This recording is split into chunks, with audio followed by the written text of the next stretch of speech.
তোকে আর কি বলবো রে, বুড়ো শিয়াল আমি।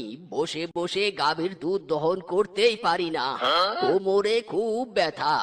মদন বুড়ো, আমি থাকতে এই বনে আর কাউকে কষ্ট করে কাজ করতে হবে না। দাদু দণ্ড, এক্ষুনি গাভীর দুধ দহনের ব্যবস্থা করে দাও তো। দুধ দহন করা হয়েছে, যাও দুধের বালতিটা নিয়ে বাজারে যাও। এবার আমি আসি। বড্ড ভালো, বিনা স্বার্থে কি সুন্দর উপকার করলো।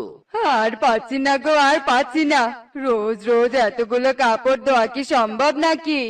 আরে আরে কিংকং বউ, তোমার কাপড় পরিষ্কার করতে বুঝি খুব কষ্ট হচ্ছে? দাও, এক্ষুনি তোমার সব কাপড় পরিষ্কার করে দিচ্ছি। এ কি শেফা, এ কি কাণ্ড! একা একা আমার ময়লা কাপড় ধোয়া হচ্ছে কি করে? এ তো তেলেসমাতি কাণ্ড রে। আমি এবার আসি তবে। কোমরের ব্যথার কারণে তো তুমি গাভীর দুধ দহন করতে পারো না, আজ আবার দুধের বালতি নিয়ে বাজারে যাচ্ছ যে? ওরে মিসকে, সব তো তোর ছোট বউয়ের কামাল রে মিসকে। তোর ছোট বউটা বড্ড ভালো। তোর ছোট বউ ভাগ্যগুণে একটা জাদুই দণ্ড পেয়েছে, সেই জাদুই দণ্ড দিয়েই তো বনের সবার উপকার করছে। বউয়ের মতো একটা বউ পেয়েছিস মিসকে। যাই যাই, আমি বাজারে যাই।